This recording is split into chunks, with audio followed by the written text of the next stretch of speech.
Hello বন্ধুরা, কেমন আছো তোমরা সবাই? আশা করি যে যেখানে আছো সুস্থ আছো, ভালো আছো।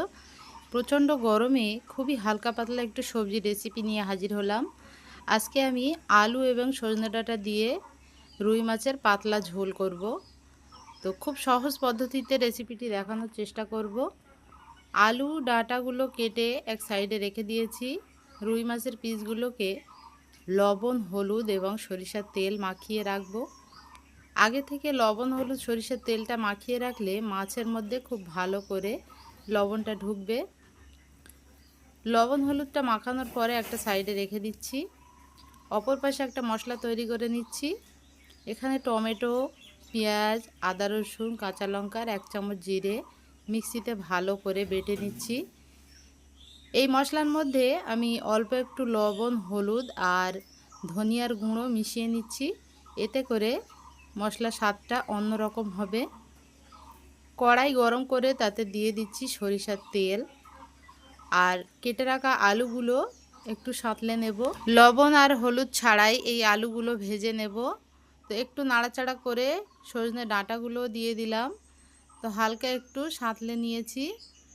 এবারে কড়াই থেকে আমি এগুলো তুলে নিচ্ছি। কড়াইয়ের মধ্যে আরও একটু সরিষার তেল দিয়ে তেলটা ভালো করে গরম করে এবারে মাছের পিসগুলোকে ভেজে নেব। তো আলতো হাতে সব মাছগুলো দিয়ে এপিট ওপিট করে লালচে করে ভেজে নিতে হবে। খুব একটা কড়া করে মাছটা ভাজবো না, তাহলে খেতে ভালো লাগবে না, যেহেতু এটা টাটকা মাছ। হালকা করে ভেজে নিলেই হবে। দেখো বন্ধুরা, মাছগুলো আমার ভাজা হয়ে গেছে। কড়াই থেকে একে একে তুলে নিচ্ছি।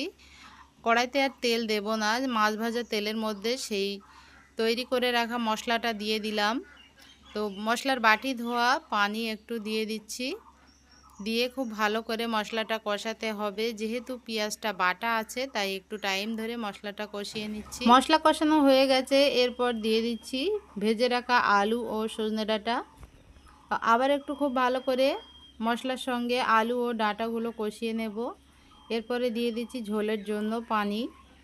অবশ্যই পানিটা একটু গরম করে দিলে ভালো হবে। তো বন্ধুরা, আমি পানিটা গরম করে দিয়েছি। ঝোলটা যখন খুব ভালো করে ফুটে উঠবে তখন ভেজে রাখা মাছগুলো দিয়ে দেব। একে একে মাছগুলো দিয়ে দিলাম আর উপর থেকে একটা টমেটো কেটে দিয়ে দিচ্ছি। ঢাকনা দিয়ে বেশ কিছুক্ষণ রান্না করে নেব।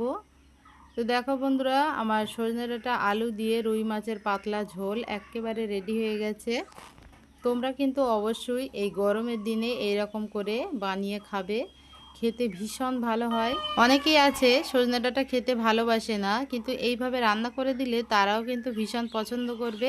ভিডিওটি বেশি বেশি করে শেয়ার করার অনুরোধ রইল আর চ্যানেলটা সাবস্ক্রাইব করে পাশে থাকবে।